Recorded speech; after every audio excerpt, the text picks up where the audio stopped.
Hello everyone, it's RJ, and we're back with another video. Today we're going to be doing Bible study part 2. We're going to be picking up in John 2. If you didn't watch our first one, which was Wednesday, go watch that first. That way you're caught up. We did John 1 Wednesday. Today we're going to be doing John 2. Anyway, this is Bible study. We're going to be reading through the Bible from John all the way to the end, all the way to the New Testament, and we're going to be reading the New Testament up till John again.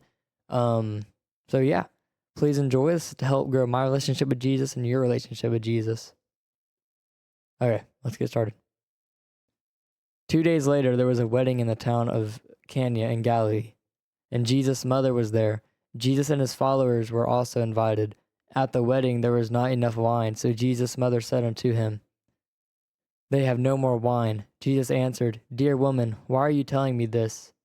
It is not yet time for me to go and begin my work." His mother said unto the servants, "Do what he tells you." There were 6 large stone water pots there that were used by the Jews in their washing ceremonies. Each one held about 20 or 30 gallons. Jesus said unto the servants, "Fill the water tops with water." So they filled them to the top. Then he said to them, "Now dip out some water and take it to the man in charge of the feast." So they did what he said. Then the man in charge tasted it, but the water had become wine, and he did not know where the wine had come from. But the servants who brought the water knew. He called the bridegroom and said to him, "People always serve the best wine first. Later, when the guests are drunk, they serve the cheaper wine. But you have served the best wine until now."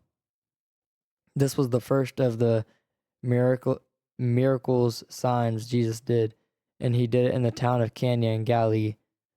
By this he showed his divine greatness, and his followers believed in him. Then Jesus went to the town of Capernaum. His mother and brothers and his followers went with him. They stayed there a few days. Jesus at the temple.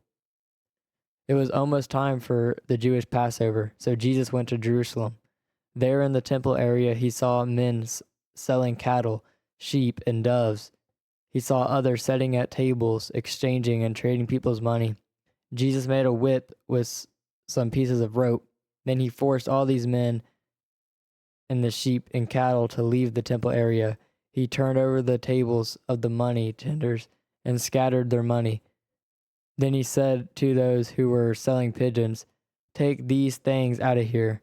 Don't make my Father's house a place for buying and selling." Then this happened. His followers remembered what was written in the scriptures. "My strong devotion to your temple will destroy me." Some Jews said to Jesus, "Show us a miracle as a sign from God. Prove that you have the right to do these things." Jesus answered, "Destroy this temple and I will build it again in 3 days." They answered, "People worked 46 years to build this temple. Do you really believe you can build it again in 3 days?" But the temple Jesus meant was his own body.